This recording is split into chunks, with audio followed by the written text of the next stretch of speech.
یہاں پہ ہی تو رکھی تھی، ابھی کل ہی تو میں لے کے آیا تھا، کہاں چلی گئی؟ مما، میری نیو واچ نہیں مل رہی، یہاں پہ میں رکھ کے گیا تھا، کہاں چلی گئی ہے؟ ایک تو میری چیزیں آپ لوگ آگے پیچھے کیوں کر دیتے ہیں؟ وہ غصے میں چلاتے ہوئے کمرے سے باہر آیا۔ وہ 30 سال کا بھرپور نوجوان اور ملک کا جانا مانا مشہور بزنس مین اس وقت جس طرح بچوں کی طرح چلاتے ہوئے پوچھ رہا تھا، وہ کوئی 10 سال کا بچہ ہی لگ رہا تھا۔ کچن میں کھڑی زینب بیگم نے اسے گھور کے دیکھا۔ بیٹا، تمہاری چیزیں ہیں، تمہیں خود سنبھال کے رکھنی چاہیے۔ کب سے بول رہی ہوں کہ تمہیں رخصت کر کے تمہاری بیوی دے دیتے ہیں، وہی تمہاری چیزیں سنبھالے گی۔ مما بس کر دیں، پلیز مجھے بتائیں میری واچ کہاں ہے؟ ابھی کل ہی تو میں لے کے آیا تھا، اتنی مہنگی تھی، مجھے کہیں بھی نہیں مل رہی۔ غصے میں پورے کمرے کو چھان مارا تھا۔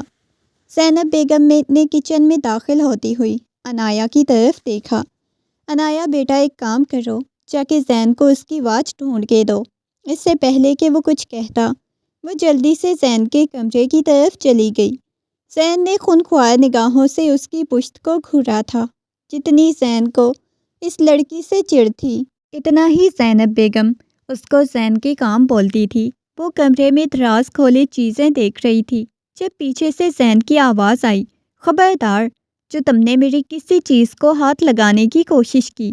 شاہ زین نے اس کے پاس آتے ہوئے غصے میں اس کے ہاتھ کو پکڑ کے پیچھے جھٹکا تھا۔ وہ سینے پہ دونوں بازو باندھتے ہوئے سامنے کھڑے شاہ زین کو دیکھنے لگی۔ عنایا کے لبوں پہ ایک طنزیہ مسکراہٹ بکھری ہوئی تھی۔ کیا ہوا ہے؟ اتنا زیادہ گھبرا کیوں گئے ہو؟ وہ عجیب نگاہوں سے اسے دیکھتے ہوئے گویا ہوئی۔ کچھ بھی نہیں ہوا، آج کے بعد تم میرے کمرے میں مت آنا، نہ ہی میری کسی چیز کو ہاتھ لگانا۔ ارے پیارے منکوہ جی، پتہ ہے ساسو ماں نے بولا ہے کہ میں آپ کی گھڑی آپ کو ڈھونڈ کے دوں، وہی ڈھونڈ کے لے آئی ہوں۔ یہ کہتے ہوئے وہ الماری کی طرف بڑھنے لگی۔ جب شاہ زین نے اس کے بازو سے پکڑ کے اسے دیوار کے ساتھ لگایا، خونخوار نگاہوں سے اس کی آنکھوں میں دیکھنے لگا۔ کیا بولا ہے؟ خبردار، جو تم نے میری کسی چیز کو ہاتھ لگانے کی کوشش کی، تمہیں ایک بات کی سمجھ نہیں آتی؟ وہ اس کے سینے پہ ہاتھ رکھتے ہوئے اسے پیچھے کر گئی۔ سائڈ ٹیبل کا دراز کھولا، مگر اس کے لبوں پہ ہلکی سی مسکراہٹ بکھری ہوئی تھی، جیسے وہ چھپانے کی کوشش کر رہی تھی۔ وہ اچھی طرح جانتی تھی کہ گھڑی کہاں ہے۔ شاہ زین کو بھی اس کی حرکتوں سے اندازہ ہو چکا تھا کہ گھڑی کو غائب کرنے والی کوئی اور نہیں بلکہ اس کی اپنی منکوہہ ہی ہے، جو اسے تنگ کرنے کا کوئی موقع ہاتھ سے جانے نہیں دیتی تھی۔ غصے میں اس کے بازو سے پکڑ کے کھینچا تو وہ اسے دیکھنے لگی تھی۔ تمہیں ذرا شرم نہیں آتی میری چیزوں کو آگے پیچھے کرتے ہوئے، مجھے ذلیل کرتے ہوئے؟ تو نفی میں سر ہلاتے ہوئے اس نے کندھے اچکائے۔ نہیں، بالکل بھی نہیں آتی۔ اگر شرم آتی تو یہاں پہ نہ ہوتی۔ یہ سن کے وہ اگلے لمحے اس کے جبڑے کو بہت شدت سے دبوچ گیا۔ تم ایک چیز کی سمجھ کیوں نہیں آتی؟ خبردار، آج کے بعد تم نے میرے ساتھ کسی قسم کی کوئی فضول بات کرنے کی کوشش کی، تمہارے پاس سے اگر گھڑی نکلی تو ایک بات یاد رکھنا، میں نے تمہیں الٹا لٹکا دینا ہے، جان نکال دینی ہے تمہاری۔ یہ کہتے ہوئے اسے جھٹکا دیتا وہ پیچھے بیڈ پہ جا گری تھی۔ اگلے ہی لمحے اس کے اوپر جھپٹی۔ اس سے پہلے کہ وہ کچھ کرتی، ایک دم سے اس کے بالوں میں انگلیاں پھنساتے ہوئے اس کے اوپر جھکا تو وہ گھبرا گئی تھی۔ اس کے سینے پہ ہاتھ رکھتے ہوئے اسے خود سے دور کیا تو اس کا چہرہ بالکل لال سرخ ہو گیا تھا، اور شاہ زین کو تو بالکل اندازہ نہیں تھا کہ جانے انجانے میں کیا کر گیا ہے۔ وہ تو ایسا کچھ نہیں کرنا چاہتا تھا۔ سامنے کھڑی ہوئی لڑکی کا لال سرخ ہوتا چہرہ دیکھ رہا تھا۔ سوری، میں ایسا کچھ نہیں کرنا چاہتا تھا۔ سوری کرنے والا وہ تھا نہیں، لیکن پھر بھی اسے احساس ہو گیا تھا کہ غلطی اس کی ہے، اس وجہ سے اس نے فوراً سے سوری کی۔ وہ اسے پیچھے دھکا دیتے ہوئے کمرے سے باہر چلی گئی۔ وہ اپنے کمرے میں آتے ہی اس نے کمرے کا دروازہ بہت زور سے بند کیا اور آئینے کے سامنے کھڑی ہو گئی۔ اس کے ہونٹ کے پاس سے ہلکا ہلکا خون بہہ رہا تھا۔ اس نے کانپتے ہوئے ہاتھ سے وہ صاف کیا، اور یہ پہلی دفعہ تھا کہ اس نے اس شخص کا لمس محسوس کیا تھا جو اسے اندر تک دہلا رہا تھا۔ شاہزین بھی غصے میں کمرے سے باہر چلا گیا۔ ان سب کا قصوروار بھی اسے ہی سمجھ رہا تھا۔ آج پہلی دفعہ اسے بالکل اندازہ نہیں ہو رہا تھا کہ اس نے ایسی حرکت کیوں کی ہے۔ وہ آفس کے لیے چلا گیا۔ وہ پیچھے اپنے کمرے میں آ گئی۔ نہ جانے کتنی دیر تک وہ باتھ روم میں کھڑی اپنے چہرے پہ پانی کے چھینٹے مارتی رہی، اپنے چہرے سے اس کے لمس کو ہٹانے کی کوشش کرنے لگی۔ وہ بہت چھوٹی تھی جب اس کے ماما بابا کا انتقال ہو گیا۔ اس کی مما نے دوسری شادی کر لی تھی۔ وہ اپنی زندگی میں خوش تھیں۔ وہ اپنی تائی کے پاس رہتی تھی۔ اس کی تائی اسے بہت زیادہ محبت کرتی تھی۔ انہوں نے تبھی شاہزین کے ساتھ اس کا نکاح کروا دیا تھا، مگر شاہزین کو ہمیشہ اس لڑکی سے نفرت رہی۔ پہلے وہ زبردستی اس کی زندگی میں شامل ہوئی تھی، پھر ماں باپ کی زیادہ توجہ شاہزین کے بجائے اس کی طرف ہوتی تھی۔ اس کی ہر خواہش پوری کی جاتی، اسے لاڈلا بنا کے رکھا ہوا تھا۔ یہ چیز شاہزین کو بالکل برداشت نہیں ہوتی۔ اس نے غصے میں اپنی کبرڈ کھولی، اندر سے اس کی پڑی ہوئی گھڑی کو اٹھایا تھا۔ اس کی وجہ سے تم نے آج میرے ساتھ یہ سب کچھ کیا ہے شاہزین۔ یہ تمہیں اس حال میں واپس کروں گی کہ تم دیکھو گے۔ یہ کہتے ہوئے اس نے جلدی سے گھڑی نیچے پھینکی اور اس پہ پاؤں مارنے لگی تھی۔ جب اس سے کوئی فرق نہ پڑا تو اپنے ہیل والے سینڈل اٹھانے لگی تھی جو پوری طرح سے ٹوٹ گیا۔ اسے آگے پیچھے مڑوڑتے، اس کا حال بے حال کرتی ہوئی واپس اس کے کمرے میں آئی۔ اس کے سائڈ ٹیبل کے دراز میں اس نے گھڑی رکھ دی، اس بات سے انجان کہ وہ گھڑی کس قدر مہنگی تھی۔ وہ غصے میں گھر میں داخل ہوا۔ سامنے پلویشا کھڑی ہوئی تھی۔ لالا کیا ہوا ہے؟ اس نے گھبراتے ہوئے اسفند خان سے پوچھا۔ اسفند نے خونخوار نگاہوں سے اسے دیکھا تو گھبرا گئی۔ لالا آپ کو کیا ہوا ہے؟ وہ دوبارہ سے گویا ہوئی۔ گل کہاں ہے؟ اس نے ایک ایک لفظ کو چباتے ہوئے کہا تو وہ گھبرا گئی۔ اسے اب احساس ہوا تھا کہ شاید اسفند خان کو ان کی کل رات والی حرکت کا پتہ چل گیا ہے۔ وہ لالا وہ میں نے پوچھا ہے گل کہاں ہے؟ اب کی بار وہ اتنی شدت سے چیخا کہ اس کا اوپر کا سانس اوپر، نیچے کا نیچے رہ گیا۔ وہ لالا وہ گل آپی، وہ تو اپنے کمرے میں ہے۔ لالا ہماری بات تو سنیں۔ وہ جلدی سے اس کے پیچھے جانے لگی، مگر وہ غصے میں اندر کی طرف چلا گیا۔ یا اللہ، آج اس کو بچا لے۔ میں نے کتنا کل رات ان کو منع کیا تھا کہ ایسے اکیلے باہر نہیں جاتے، مگر مجال ہے جو انہوں نے میری بات سنی ہو۔ آج تو لالا کے ہاتھوں ان کا قتل ہو ہی جائے گا۔ یا اللہ، انہیں اپنی پناہ میں رکھنا۔ اس نے دیکھا زور سے کمرے کا دروازہ بند ہوا تھا۔ اس کی دھڑکنیں بھی تیز ہو گئیں۔ وہ اپنے لالا کے غصے سے اچھی طرح واقف تھی۔ اسفند نے ایک دم سے کمرے کا دروازہ بند کیا۔ اسے لاک لگاتا ہوا بیڈ پہ بیٹھی ہوئی گل کے پاس آیا۔ گل کے ہاتھ سے موبائل چھوٹ کے نیچے زمین پہ گرا تھا۔ وہ سامنے کھڑے ہوئے اسفند خان کو دیکھنے لگی۔ وہ کانپتی ہوئی آواز میں گویا ہوئی سامنے کھڑی ہوئی اپنی منکوہا کو دیکھنے لگا تھا، جو اس وقت ٹی شرٹ میں ملبوس تھی۔ نیچے اس نے جینس پہنی ہوئی تھی جو اس کے خد و خال کو واضح کر رہا تھا۔ وہ خونخوار نگاہوں سے اسے دیکھتے ہوئے ایک دم سے اس کے قریب ہوا۔ میں نے آپ کو منع کیا تھا کہ آج کے بعد اس گھر میں، اس حویلی میں رہتے ہوئے آپ ایسا لباس زیبتن نہیں کریں گی۔ پھر آپ نے کس کی اجازت سے یہ پہنا؟ بتائیں مجھے۔ وہ ایک دم سے غصے میں چلاتے ہوئے بولا تو وہ سہم کے مزید 2 قدم پیچھے ہو گئی۔ وہ میں اس کے ہونٹ لرز رہے تھے۔ یہ کیوں پہنا ہے؟ ایک دم سے اس کی شرٹ کو پکڑ کے کھینچا جو پھٹ چکی تھی۔ وہ ڈرتے ہوئے پیچھے ہونے لگی تو ایک دم سے کھینچ کے اپنے قریب کیا۔ میں نے آپ کو کیا بولا تھا؟ آپ نے ایسا لباس نہیں پہننا۔ تمہیں پتہ ہے تم اسفند خانزادہ کی منکوحہ ہو اور بھول جاؤ کہ تم امریکہ سے یہاں آئی ہوئی ہو۔ یہ پاکستان ہے، یہاں پہ ایسی ڈریسنگ نہیں چلے گی۔ کل رات والے واقعے کے بارے میں تم لوگوں نے مجھے کیوں نہیں بتایا؟ کوئی غلیظ مرد تمہارے وجود کو چھوئے، یہ مجھ سے برداشت نہیں ہوتا۔ بتاؤ۔ وہ غصے میں اس کے کندھوں سے پکڑ کے اسے جھنجھوڑ رہا تھا، اور گل میں اتنی ہمت نہیں ہو رہی تھی، وہ جو اچھے خاصے کانفیڈنس کی مالک تھی، امریکہ جیسے بڑے ملک میں رہ کے آئی تھی، اس میں اچھا خاصا کانفیڈنس تھا۔ اس گرے آنکھوں والے پٹھان کے سامنے تو وہ بالکل خاموش ہو جاتی تھی، سنجیدہ ہو جاتی تھی، ڈر جاتی تھی۔ کل رات تو وہ اچھا خاصا پلوشہ کو بول رہی تھی، تمہارے لالا چاہ کے بھی مجھے کچھ نہیں کہہ سکتے، اور اب اس کے سامنے ڈری ہوئی کھڑی ہوئی تھی۔ اس میں اتنی ہمت نہیں تھی کہ وہ خود کو چھپا سکتی، روتے ہوئے پیچھے ہوتی، دیوار کے ساتھ لگ گئی۔ میں نے آپ سے کیا پوچھا ہے؟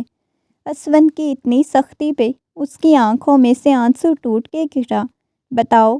اس کے کندھوں سے پکڑ کے جھنجھوڑا تو اسے اسفند کی انگلیاں اپنے بازوؤں میں پیوست ہوتی محسوس ہونے لگیں۔ اس کی ٹی شرٹ کے ہاف بازو تھے، اس کے بازوؤں پہ اب اس کی انگلیوں کے نشان واضح طور پہ نظر آ رہے تھے۔ اس کا بازو سفید اب لال سرخ ہو گیا۔ وہ غصے میں اسے دیکھنے لگا۔ اب وہ اسے نظریں چرا رہا تھا، کیونکہ بار بار اس کی نگاہیں اس کی صاف دودھیا دھڑکنوں پہ جا رہی تھیں، جن سے وہ اپنی نگاہیں چرانے کی کوشش کر رہا تھا۔ وہ گھبراتے ہوئے بالکل پیچھے ہو گئی۔ چاروں طرف دیکھنے کے بعد ایک دم سے اس نے اپنے کندھوں سے شال اتار کے اس کے گرد لپیٹی تھی۔ وہ ڈری ہوئی تھی، اب کی بار محسوس کر سکتا تھا کہ اس کا وجود ہولے ہولے کانپ رہا تھا۔ اگلے ہی لمحے اس کے چہرے کو اپنے ہاتھوں کے پیالے میں بھرتے ہوئے ایک دم سے اس کے اوپر جھکا تو وہ آنکھیں بند کرتے ہوئے جیسے ہی اس کے لبوں کے اوپر جھکا تو وہ جی جان سے کپ کپائی۔ اس نے اسفند کی قمیض کو اپنے ہاتھوں میں دبوچ لیا، اور اسفند کو لگا تھا شاید وہ غصہ کرے گی، چیخے گی، چلائے گی، مگر اس نے اسفند کے سامنے ایک لفظ بھی نہیں بولا۔ جیسے ہی وہ اس کی گردن تک آیا تو وہ ایک دم سے پیچھے ہونے لگی۔ اس کی آنکھ سے آنسو نکلا، جسے اسفند نے بے مول ہونے سے بچاتے ہوئے اپنے لبوں سے چن لیا تھا۔ اس نے نگاہیں اٹھا کے اسفند کو دیکھا، کانپتے ہوئے لبوں کے ساتھ اسے دیکھتے ہوئے کہنے لگی، وہ دوبارہ ایسا نہیں ہوگا۔ وہ بمشکل یہ الفاظ دہرا رہی تھی، جبکہ اس کی زبان اس کا ساتھ نہیں دے رہی تھی۔ کل تک جو اچھی خاصی شیرنی بن رہی تھی، آج وہی اس کے سامنے جھک گئی تھی، ہار گئی تھی۔ آپ کو کس نے بتایا؟ کل ہمیں کسی نے چھیڑا تھا۔ وہ ڈرتے ہوئے گویا ہوئی۔ اس نے سامنے کھڑی ہوئی اپنی منکوحہ کو دیکھا، جو اسے سوال کر رہی تھی۔ آنکھوں کے کنارے ابھی بھی نم تھے، اور وہ اس نمی کو صاف کرنے لگا۔ کس نے بچایا تھا کل رات تم لوگوں کو؟ وہ اس کی آنکھوں میں دیکھتے ہوئے بولا۔ وہ آپ کی کزن شاہزین خانزادہ نے۔ اس نے ڈرتے ہوئے اسے بتایا تھا۔ جی بالکل، اسی نے مجھے بتایا تھا، اور پتہ ہے وہ کس قدر الٹے دماغ کا مالک ہے۔ ان کا کیا حشر کیا ہے، ان کے ہاتھ پاؤں توڑ دیے ہیں۔ اس نے صرف اس وجہ سے ان لڑکوں نے تم لوگوں کو چھیڑا تھا۔ وہ اب کی بار نرمی سے سمجھا رہا تھا۔ اسے حیرت ہوئی تھی، اس کے شوہر سے زیادہ بھی کوئی ظالم تھا؟ سب پٹھانوں کا دماغ ایسے ہی گھوما ہوتا ہے۔ وہ ڈرتے ہوئے معصومیت سے گویا ہوئی، تمہارے اندر بھی پٹھانوں کا خون ہی دوڑتا ہے۔ آج کے بعد ایسا نہیں ہوگا نا؟ اب کی بار اس کے چہرے کو اپنے ہاتھوں کے پیالے میں بھرتے ہوئے پوچھ رہا تھا، لیکن اس کی سانسوں کی تپش گل کا چہرہ جھلسانے کے لیے کافی تھی۔ معصومیت سے نفی میں سر ہلانے لگی۔ نہیں، آج کے بعد ایسا نہیں ہوگا۔ میں تمہارے لیے اچھے ڈریس آرڈر کروں گا، پیاری پیاری فراک، جیسے پلوشہ پہنتی ہے، تم پہنو گی نا؟ وہ نرمی سے اسے پوچھ رہا تھا، لیکن وہ اس کی باتیں پہلے سے سن چکا تھا۔ جب وہ پلوشہ کو بول رہی تھی تم کیسے اتنے کھلے کھلے فراک پہن لیتی ہو؟ مجھ سے تو نہیں پہنے جاتے، میرا تو دم گھٹنے لگتا ہے۔ اس میں ان کی سانسیں ایک دوسرے سے مل رہی تھیں۔ وہ بہت ہی نرمی اور محبت سے پوچھ رہا تھا۔ وہ چاہ کے بھی انکار نہیں کر سکی۔ اس نے آہستگی سے اس بات میں سر ہلا دیا۔ جی میں پہن لوں گی۔ گڈ، بہت اچھے۔ یہ کہتے ہوئے وہ ایک دم سے اس کی کمر میں ہاتھ ڈالتے ہوئے پھر سے اپنے قریب کرتا اس کے اوپر جھکا تھا۔ اس کے لب اس کی دھڑکنوں تک آئے تو فوراً سے اسے خود سے دور کر گیا۔ وہ نہیں جانتا تھا وہ کیوں بہک گیا ہے، حالانکہ اسے خود پہ اچھا خاصا کنٹرول کرنا تھا۔ جیسے ہی دور ہوا، بے ساختہ ہی اس کی آنکھوں میں جھانکتے ہوئے نیچے ایک گڑھے تک اس کی نظر پئی، جہاں پہ بنا ہوا تل اسے مکمل طور پہ بہکا رہا تھا۔ وہ جھک کے اس کا موبائل اٹھانے لگا، مگر اب نگاہیں مسلسل ایک جگہ پہ ٹکی ہوئی تھیں۔ وہ ایک دم سے اس کے سامنے گھٹنوں کے بل بیٹھا، اسے بھرپور شدتوں سے آشناس کروا رہا تھا۔ اس کے بالوں کو پکڑے اسے خود سے دور کرنے لگی۔ وہ جیسے ہی اسے الگ ہوا تو ایک دم سے اسے اپنے قریب کرتا، اس کے چہرے کو اپنے ہاتھوں کے پیالے میں بھرتے ہوئے دیوانوں کی طرح اس کے چہرے پہ بوسے دیتا ہوا اس کے ہونٹوں کو اپنی گرفت میں لے گیا۔ کافی وقت بعد جب اسے الگ ہوا تو وہ گہرے گہرے سانس لے رہی تھی۔ اس کی اوپر نیچے ہوتی دھڑکنوں کو وہ دیکھتے ہوئے ایک دم سے باہر کی طرف چلا گیا۔ جاتے جاتے اس نے کمرے کا دروازہ بہت زور سے بند کیا تھا۔ وہ جلدی سے آئینے کے سامنے آ کے کھڑی ہو گئی، اپنے چہرے کو دیکھنے لگی جو شرم سے لال سرخ ہو رہا تھا۔ اس نے فوراً سے اپنے چہرے کو اپنے ہاتھوں کے پیالے میں چھپا لیا۔ مجھے اتنی زیادہ شرم کیوں آ رہی ہے؟ وہ فوراً سے اپنے چہرے کو چھپاتے مسکراتے ہوئے دیکھ رہی تھی۔ اس نے شال کو اچھی طرح اپنے گرد لپیٹ لیا اور چینجنگ روم کی طرف چلی گئی۔ اگر وہ شخص یہاں 5 منٹ تک رکتا تو نہ جانے اس کے ساتھ کیا ہی کر دیتا۔ انایا بیٹا، مجھے تم سے کچھ بات کرنی ہے۔ تایا جان نے اسے اپنے کمرے میں بلایا تو وہ حیران ہو گئی۔ انہیں کیا بات کرنی تھی؟ اتنی رات کو انہوں نے اپنے کمرے میں کیوں بلایا تھا؟ وہ بہت زیادہ پریشان اور گھبرائے ہوئے لگ رہے تھے۔ وہ آ کے ان کے گھٹنوں کے پاس بیٹھ گئی۔ تایا جان، کیا ہوا ہے؟ بیٹا، مجھے نہیں پتا، مجھے تمہیں کچھ بتانا ہے۔ یہ سن کے تم خوش ہوگی یا اداس ہوگی مجھے نہیں معلوم، لیکن یہ حقیقت ایک دن تمہارے سامنے آنی ہی تھی۔ شاید اسے تمہیں بہت زیادہ تکلیف ہوگی، یہ شاید تمہیں خوشی بھی ہو۔ وہ سمجھ نہیں پا رہی تھی کہ آخر تایا جان کہنے کیا والے ہیں۔ تایا جان، مجھے آپ کی باتوں کی سمجھ نہیں آئی، پلیز آپ پہیلیاں مت بجھوائیں، مجھے بتائیں۔ وہ ان کے ہاتھ کو پکڑتے ہوئے گویا ہوئی۔ بیٹا، تمہارے بابا کل آ رہے ہیں۔ یہ سن کے وہ حیران ہوئی تھی۔ ایک دم سے ایک جھٹکے سے وہ اٹھی۔ بابا؟ وہ زیر لب بڑبڑائی، لیکن بابا کی تو ڈیتھ، اسے آگے وہ کچھ بول ہی نہیں سکی۔ بابا؟ وہ بار بار ان کی طرف دیکھ رہی تھی۔ دیکھو بیٹا، تم بہت چھوٹی تھی اور تمہیں شاید ابھی تک کچھ بھی یاد نہیں تھا۔ تمہاری مما تمہارے بابا سے طلاق لے کے گئی تھی، اس کے بعد ان کا ایکسیڈنٹ ہوا۔ ہاں، ایکسیڈنٹ ہوا تھا۔ اس کے بعد انہوں نے ایک لڑکی کا انتخاب کیا، اس کے ساتھ انہوں نے شادی کر لی، چلے گئے۔ جب ہم نے بولا کہ تمہاری بیٹی بھی ہے تو اس نے بولا تھا جس عورت کی یہ بیٹی ہے میں اسے نفرت کرتا ہوں تو اپنی بیٹی کو بھی قبول نہیں کروں گا۔ اس وجہ سے وہ تمہیں بھی یہاں پہ اکیلا چھوڑ کے اپنی زندگی گزارنے کے لیے باہر چلے گئے، اور یہی بول کے گئے تھے وہ دوبارہ کبھی یہاں واپس نہیں آئیں گے، جہاں انہیں اتنا بڑا دھوکہ ملا۔ اس وجہ سے لیکن اب وہ دوبارہ سے اچانک واپس آ رہے ہیں، اور میں چاہتا ہوں کہ اب پھر ہم تمہاری رخصتی بھی کر دیں۔ یہ سن کے وہ حیران ہوئی تھی۔ اس نے مزید کوئی بات نہیں کی۔ اس کے کان سائیں سائیں کرنے لگے۔ اتنا بڑا راز جو آج تک اسے نہیں بتایا گیا تھا کہ اس کا باپ زندہ تھا۔ آج تک جس باپ پہ فاتح پڑھتی رہی تھی، جس پہ وہ صورتیں اور آیات پڑھ کے بخشتی رہی تھی، وہ باپ اس کا زندہ تھا۔ وہ بھی اپنی زندگی میں خوش تھا۔ اس نے یہاں ساری زندگی ماں باپ کی ہوتے ہوئے یتیمی والی زندگی گزار دی تھی۔ وہ جلدی سے اپنے کمرے کی طرف جانے لگی۔ وہ تیزی سے باہر جا رہی تھی۔ سامنے سے آتے ہوئے شاہ زین سے اس کی بری طرح سے ٹکر ہوئی تھی۔ کیا ہوا ہے؟ اس سے پہلے کہ شاہ زین کچھ کہتا، وہ اس کے بازوؤں کے حصار میں لڑکھڑا گئی۔ کیا ہوا ہے عنایا؟ وہ بہت زیادہ پریشان ہو گیا۔ اس کی گال کو تھپکنے لگا۔ عنایا آنکھیں کھولو۔ فوراً سے اسے بازوؤں میں اٹھاتے ہوئے اپنے کمرے میں لے کے آیا۔ نہ جانے کیوں آج وہ نرم پڑا تھا۔ اسے اتنا زیادہ گھبرایا ہوا دیکھ کے اس کے ہاتھوں کو اپنے ہاتھ میں لیتے ہوئے سہلانے لگا۔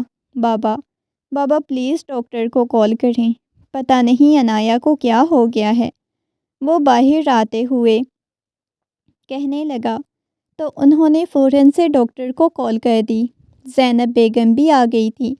میری بچی کو کیا ہو گیا ہے؟ تم نے کچھ بولا ہے کیا؟ زینب بیگم خونخوار نگاہوں سے شاہ زین کو دیکھنے لگی۔ مما سچ میں نے کچھ بھی نہیں بولا۔ بابا کے کمرے سے نکلی، میں نے پوچھا تو وہیں گر کے بے ہوش ہو گئی۔ ڈاکٹر نے دیکھا اور کہنے لگے ان کا بی پی بہت زیادہ شوٹ کر گیا تھا، اس وجہ سے زیادہ ٹینشن کی بات نہیں، میں نے ڈرپ لگا دی ہے۔ ڈاکٹر کے جانے کے بعد وہ کہنے لگا، بابا عنایا کو کیا ہوا ہے؟ وہ کہنے لگے میں نے اسے بتایا ہے کہ اس کا باپ زندہ ہے اور کل واپس آ رہا ہے۔ یہ سن کے اس نے لب بھینچے۔ زینب بیگم غصے میں کہنے لگی، میں نے آپ کو بولا تھا نا کہ ابھی اسے مت بتائیں، پتہ نہیں اس معصوم کے دل پہ کیا گزری ہوگی۔ زینب بیگم اس کی پیشانی پہ بوسے دے رہی تھی۔ میرے بچے پریشان نہیں ہو، اس کا دھیان رکھنا، میری طبیعت بہت زیادہ خراب ہو رہی ہے، میں اپنے کمرے میں جا رہی ہوں۔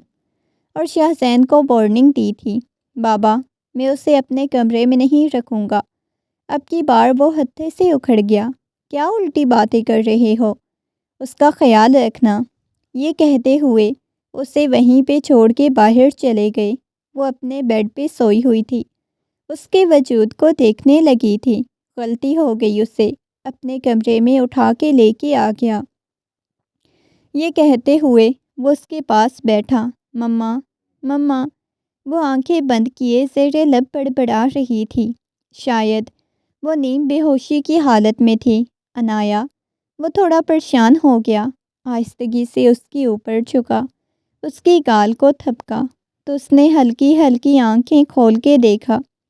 وہ جھکا ہوا اس کے پاس تھا، اس وقت رونا چاہتی تھی، بہت شدت سے رونا چاہتی تھی۔ ایک دم سے روتے ہوئے اس کے سینے سے چمٹ کے بری طرح سے رو رہی تھی۔ وہ عنایا کو یکٹک دیکھتا رہا، پھر آہستگی سے اس نے اپنے ہاتھ اٹھائے، اس کی پشت کو دھیرے دھیرے سہلانے لگا۔ رونا بند کرو، کچھ بھی نہیں ہوتا۔ بابا نے کیوں ایسا کیا میرے ساتھ؟ میں نے کیا بگاڑا تھا؟ ساری زندگی میں نے یتیمی میں گزاری، ساری زندگی میں نے آپ کے طعنے برداشت کیے۔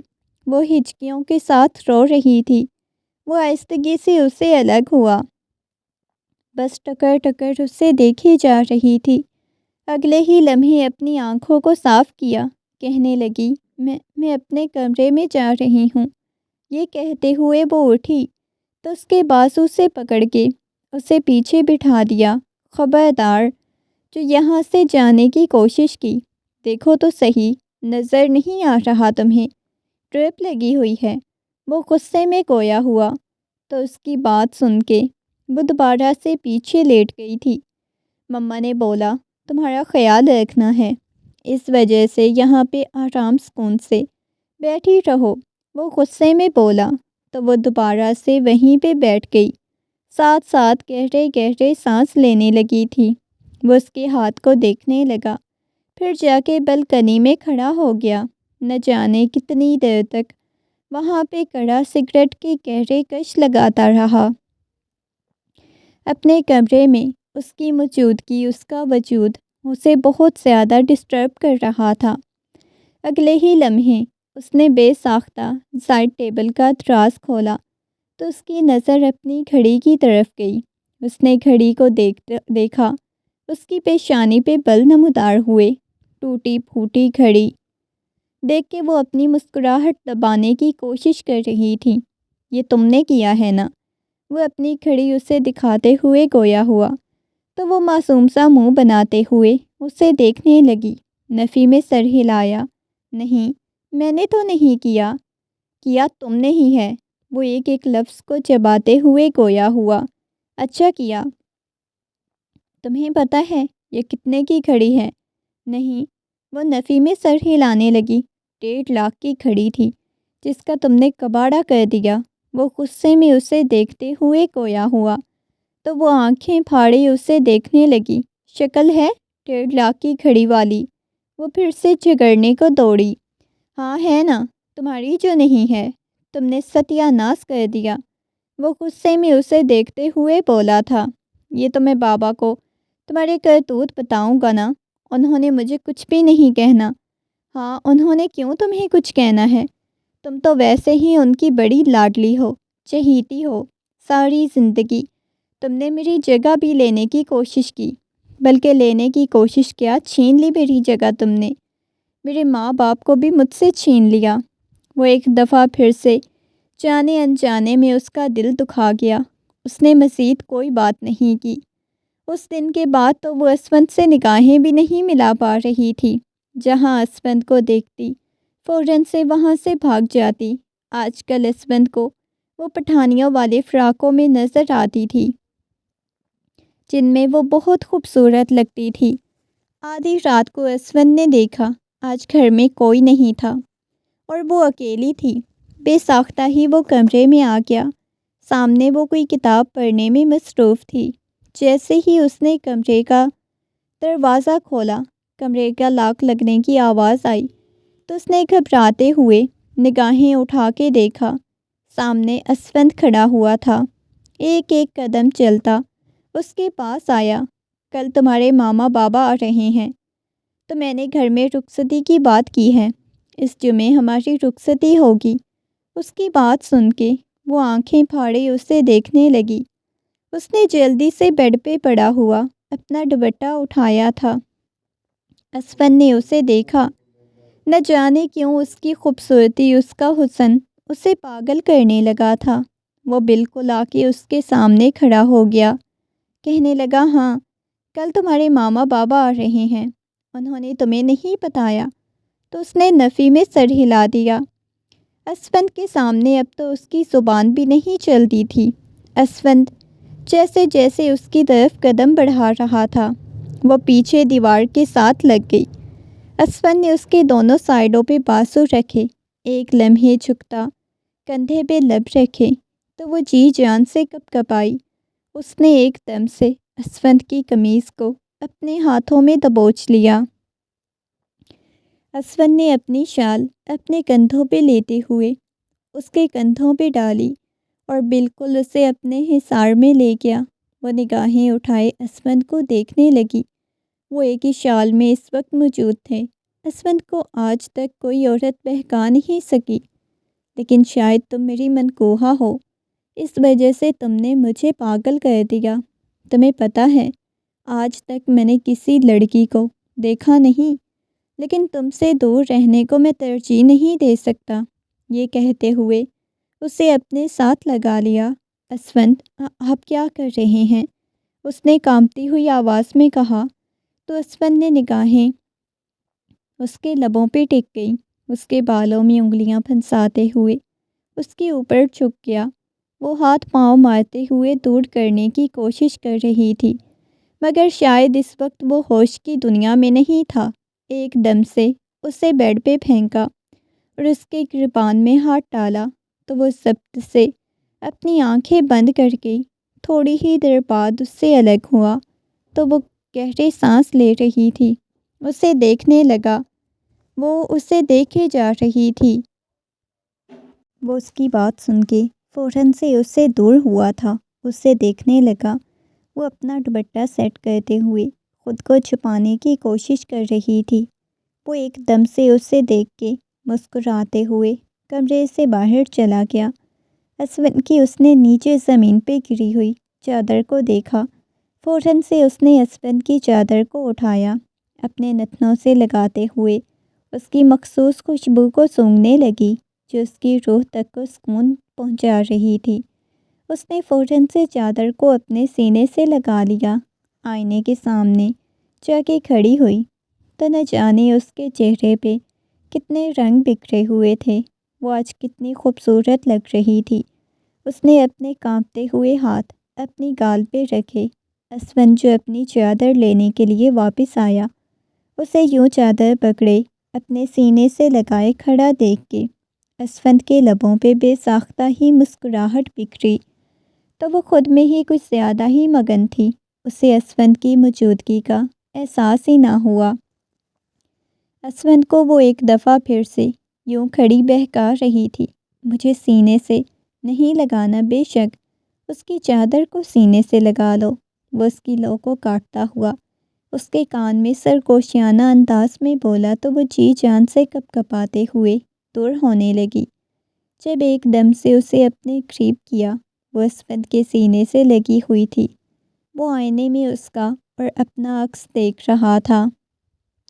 اب نگاہیں بھی وہ نہیں اٹھا پا رہی تھی، اسے دیکھ بھی نہیں پا رہی تھی۔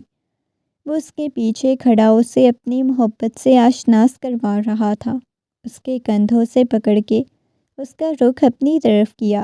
مجھے لگتا ہے کہ مجھے جلد از جلد گھر والوں سے بات کرنی چاہیے۔ اس کی تھوڑی سے پکڑ کے اس کا چہرہ اوپر کرتے ہوئے آنکھیں بند کیں۔ ایک شدت بھری گستاخی کرنا نہیں بھولا تھا۔ وہ دھڑکتے دل کے ساتھ اس کے ہاتھ سے چادر کھینچ چکی تھی۔ یہ مجھے دیتے جائیں۔ پہلی دفعہ یہ بات اس نے بولی اور وہ اسے دیکھنے لگا۔ پھر مجھے بدلے میں کیا ملے گا؟ وہ پلیز آپ میرا دوپٹہ رکھ لیں۔ اس نے اپنے گلے سے دوپٹہ نکال کے دیا تو وہ دوپٹہ اس کے گلے میں ڈالتے ہوئے اس کے گرد چادر لپیٹتا ہوا مسکرایا۔ آپ یہ بھی رکھ لیں، اس کو جب تک میں آپ کے سینے سے نہیں لگوں گا تب تک اسے سینے سے لگا کے سوئیے گا۔ یہ کہتے ہوئے وہ کمرے سے باہر چلا گیا۔ اگلے دن ذوالفقار صاحب بھی آ گئے تھے، لیکن اپنے بابا کو دیکھنا بھی نہیں چاہتی تھی۔ اس نے خود کو کمرے میں بند کیا ہوا تھا۔ کتنی دفعہ ملازمہ نے اسے بلانے کی کوشش کی، لیکن وہ نہیں آئی تھی۔ 2 دن ہو گئے تھے، لیکن اس نے اپنے بابا سے کوئی بات نہیں کی۔ گھر میں ان کی شادی کی تیاریاں چل رہی تھیں، لیکن وہ بالکل خاموش تھی۔ اس نے اپنی سوتیلی ماں کو دیکھا جو کافی زیادہ خوش مزاج، بہت اچھی تھی۔ اپنے سوتیلے بہن بھائیوں کو بھی دیکھا تھا، وہ بھی کافی زیادہ فرینڈلی تھے، لیکن جلدی وہ ان کے ساتھ اٹیچ ہو گئی۔ لیکن اس نے جو یتیمی میں عمر گزاری تھی، وہ سب کچھ وہ کسی قیمت پہ بھول نہیں پا رہی تھی۔ ایک عجیب سی تکلیف جو اس کے دل میں اتری ہوئی تھی۔ ان کے فنکشن میں بھی وہ زیادہ خاموش رہی۔ مہندی کا فنکشن جب ختم ہوا تو شاہ زین اپنے کمرے کی طرف جانے لگا۔ جب اس کی نظر چھت کی طرف جاتی ہوئی عنایا پہ پڑی تھی، وہ بہت زیادہ پریشان ہو گیا۔ اس کے پیچھے پیچھے چھت پہ آیا تو سامنے وہ نیچے زمین پہ بیٹھی، گھٹنوں پہ سر رکھی۔ عنایا، اس نے نرمی سے عنایا کا نام پکارا۔ عنایا نے نگاہیں اٹھا کے دیکھا۔ ایک دم سے وہ بھاگنے والے انداز میں اس کے قریب آئی، اس کے سینے سے لگی، پھوٹ پھوٹ کے رونے لگی۔ کیا ہو گیا ہے؟ کیوں اتنا زیادہ رو رہی ہو؟ اس کے بالوں کو دھیرے سے سہلاتے ہوئے گویا ہوا، وہ میرا دل بہت زیادہ گھبرا رہا ہے۔ وہ روتے ہوئے اس کے ہاتھ کو اپنے دل پہ رکھتے ہوئے گویا ہوئی۔ کیا ہو گیا ہے؟ بتاؤ تو صحیح۔ اس کے آنسوؤں کو صاف کرتے ہوئے اپنے سینے میں بھیج گیا تھا۔ مجھے اپنے کمرے میں لے جاؤ، مجھے ڈر لگ رہا ہے، مجھے بابا کے پاس نہیں جانا، ان کا سامنا بھی نہیں کرنا چاہتی، مجھے ان سے نفرت ہے۔ وہ غصے میں بول رہی تھی، کچھ بھی نہیں ہوتا، یہ دیکھو میں آپ کے پاس ہوں نا۔ یہ کہتے ہوئے اسے فوراً سے اپنے بازوؤں میں اٹھاتا اپنے کمرے میں لے کے آیا۔ وہ اس کے ساتھ چپکی بیٹھی ہوئی تھی۔ چلو ٹھیک ہے، میں تمہارے لیے کچھ لے کے آتا ہوں کھانے کے لیے، تمہارا بی پی بہت زیادہ لو ہوا پڑا ہے۔ یہ کہتے ہوئے وہ باہر آیا تو سامنے اس نے کچن میں کھڑے ہوئے اپنے کزن کو دیکھا تھا۔ آج اس نے یہیں پہ رکنا تھا۔ اسفند اپنے لیے چائے بنا رہا تھا۔ وہ کافی زیادہ ان کے ساتھ فرینک تھا۔ وہ اس گھر کو بھی اپنا گھر ہی سمجھتا تھا۔ کیا ہوا ہے یار؟ اتنی رات کو تم یہاں کیا لینے آئی ہو؟ اسفند نے اسے دیکھتے ہوئے نرمی سے پوچھا تھا۔ کچھ نہیں۔ کیا وہ سیدھا بتاؤ، بھابھی کے لیے کچھ کھانے کے لیے لینے آئے ہو؟ ہاں، وہ اس کی شاید طبیعت نہیں ٹھیک۔ اسود نے اسے دیکھا۔ دیکھو یار، اسے اس وقت تمہاری محبت کی بہت زیادہ ضرورت ہے۔ تمہیں پتہ ہے اس کے بابا نے جو کیا ہے وہ بہت غلط ہے، اور اس نے ساری عمر اکیلے گزاری ہے۔ بے شک آپ لوگوں نے محبت دی، ماں باپ کی کمی محسوس نہیں ہونے دی، لیکن یہ تکلیف بہت بڑی ہے کہ اس کا باپ زندہ تھا۔ اسے یہ بتایا گیا کہ اس کا باپ اس دنیا میں نہیں ہے۔ وہ نرمی سے اسے سمجھا رہا تھا۔ تمہیں پتہ ہے گل کتنی زیادہ مغرور قسم کی لڑکی تھی، لیکن جب میں محبت دینے پہ آیا تو اس نے روب جھاڑنا چھوڑ دیا۔ لیکن جب سے میں اس کے ساتھ محبت سے پیش آتا ہوں تب سے وہ میرے ساتھ بہت زیادہ اٹیچ ہو گئی، مطلب محبت کرنے لگی ہے۔ اس نے نگاہیں اٹھا کے دیکھا۔ واہ، مطلب تم نے بڑی جلدی خود سے محبت کرنے پہ مجبور کر لیا۔ ویسے تو ہے بھی اتنا ہینڈسم، تو تم سے کوئی بھی لڑکی بڑی آسانی سے محبت کر سکتی ہے، لیکن میرے والی تو خود بھی اتنی خوبصورت ہے کہ وہ مجھے گھاس تک نہ ڈالے۔ مطلب تجھ سے محبت نہیں ہوگی، اس وجہ سے اتنا زیادہ اس کے ساتھ روڈ بیہیو کرتے ہو۔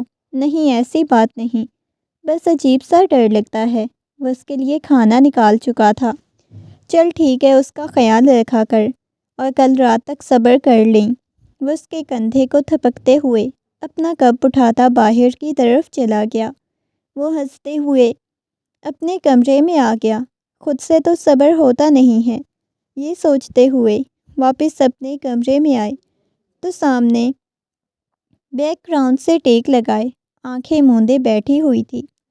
کمرے کا دروازہ کھلنے کی آواز آئی تو آنکھیں کھول کے دیکھا، سامنے کھانا لیے کھڑا ہوا تھا۔ یہ لو کھانا کھاؤ، یہ کہتے اس کے سامنے کھانے والی ٹرے رکھی۔ تمہارے والدین انہوں نے واپس چلے جانا ہے، اور تم یہی تصور کرو کہ وہ کبھی تھے ہی نہیں تمہارے لیے، اوکے؟ وہ نرمی سے اس کی گال کو سہلاتے ہوئے گویا ہوا تو اس نے اس بات میں سر ہلا دیا۔ وہ اسے اپنے ہاتھ سے کھانا کھلا رہا تھا۔ وہ مقابل کو دیکھنے لگی۔ وہ اپنی نرمی اور محبت اسے دکھا رہا تھا۔ پہلے تو ہمیشہ ان دونوں کے درمیان جھگڑا ہوتا تھا، اسے باتیں سناتے رہتا، اسے تانے دیتا رہتا، مگر اب تو اس نے ایسا کرنا چھوڑ دیا تھا۔ اس کے ساتھ کسی قسم کی کوئی فضول بات نہیں کرتا، نہ اسے تکلیف دینے کی کوشش کرتا تھا۔ دلہن بنی کمرے میں بیٹھی بہت خوبصورت لگ رہی تھی۔ اس کے لبوں پہ ایک مسکراہٹ بکھری ہوئی تھی۔ اس شخص نے جس طرح کل رات اسے سمجھایا، اسے بتایا، وہ کہیں نہ کہیں سب کچھ قبول کر چکی تھی، لیکن جب وہ کمرے میں آیا تو وہ اسے دیکھ رہی تھی۔ کیا ہوا ہے انایا؟ اس نے مسکرا کے دیکھا۔ آپ اتنی لیٹ کیوں آئے ہیں؟ دیکھیں، تمہارے بابا کو کچھ ارجنٹ تھا تو اس وجہ سے وہ لوگ واپس چلے گئے ہیں۔ اس نے سکھ کا سانس لیا۔ شاید وہ ان کا مزید سامنا نہیں کرنا چاہتی تھی، انہیں اس گھر میں برداشت نہیں کر سکتی تھی، نہ ہی وہ اس ٹاپک پہ بات کرنا چاہتی تھی۔ میری منہ دکھائی کا تحفہ، وہ مسکراتے ہوئے اس کے آگے ہاتھ کرتے ہوئے گویا ہوئی۔ وہ اسے دیکھنے لگا۔ یہ منہ دیکھنے کا تحفہ دوں جو میں بچپن سے دیکھتا آیا ہوں؟ وہ غصے میں اسے دیکھ رہا تھا۔ ہاں، نہ دینا، یہ تو رسم ہوتی ہے، وہ ہونٹ لٹکاتے ہوئے گویا ہوئی۔ ویسے مجھے سمجھ نہیں آتی آپ میرے ساتھ اتنی جلدی اچھے کیسے ہو گئیں؟ اچانک سے کوئی جن بھوت تو نہیں آپ پہ سوار ہو گیا؟ وہ مسکراتے ہوئے بولی تو اس کے کانوں میں اسپن کی باتیں گونجنے لگ گئیں۔ وہ دھیرے سے مسکرا دیا۔ ہاں، تمہاری محبت کا بھوت سوار ہو گیا میرے سر پہ، اس وجہ سے۔ یہ کہتے ہوئے وہ اسے دیکھنے لگا۔ اپنی پاکٹ سے اس نے مخملی ڈبیا نکالی، بہت خوبصورت سا تحفہ دکھانے لگا۔ وہ مسکراتے ہوئے اسے دیکھنے لگی۔ وہ ایک نازک سی بریسلٹ تھی، اس کی کلائی میں پہنائی۔ اس کے ہاتھ کو اپنے لبوں سے لگا لیا۔ وہ چمک سی گئی تھی۔ وہ بچپن سے اس کے ساتھ تھی، مگر اسے اس شخص سے ہمیشہ لڑائی جھگڑے کرنے کے لیے تیار رہتی تھی، مگر آج وہ بالکل معصوم سی بنی بیٹھی ہوئی تھی۔ ایک دوسرے کی نگاہوں کی وارفتگی کو محسوس کر رہے تھے۔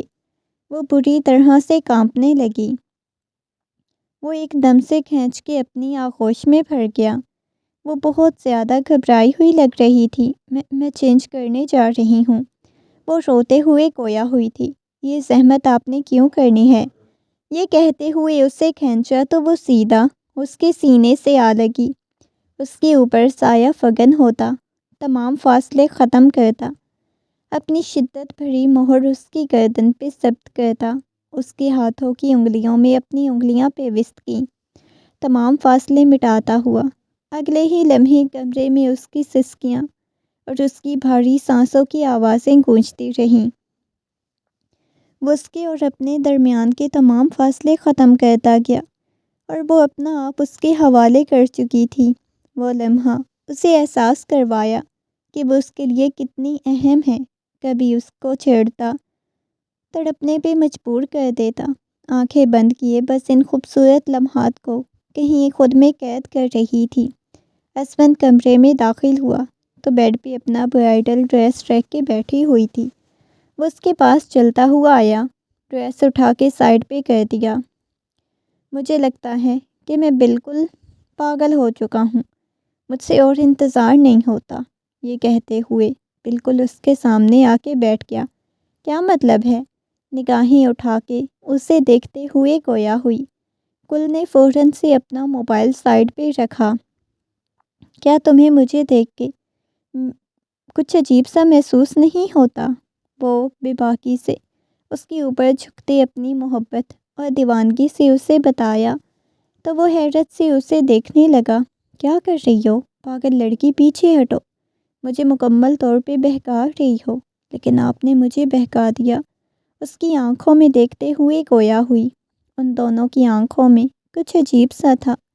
ایک دم سے وہ اس کے اوپر جھک گیا۔ وہ اپنی پشت پہ اس کے لمس کو محسوس کر رہی تھی۔ اس نے بیڈ شیٹ کو ہاتھوں میں دبوچتے ہوئے اپنی آنکھیں بند کر لیں۔ اس کے آنسو تکیے میں جذب ہوتے گئے۔ وہ تمام فاصلے ختم کرنے ہی والا تھا جب اس کی سسکی سنائی دی۔ اسپن فوراً سے ہوش کی دنیا میں واپس آیا۔ یہ میں کیا کر رہا ہوں؟ اس نے فوراً سے اپنے بالوں کو ہاتھوں میں لیتے پیچھے کیا اور جلدی سے باہر چلا گیا۔ وہ اسے دیکھنے لگی، تکیے کو اٹھا کے اپنے سینے سے لگا لیا۔ ابھی تک وہ اس کے لمس کو محسوس کر رہی تھی۔ اس نے گہری سانس لی، اپنا حلیہ درست کرتے ہوئے جلدی سے کل جس نے کپڑے ڈالنے تھے وہ نکالنے لگی۔ وہ ڈریس نکالنے کے بعد بار بار آئینے میں جا کے اپنے آپ کو دیکھتی۔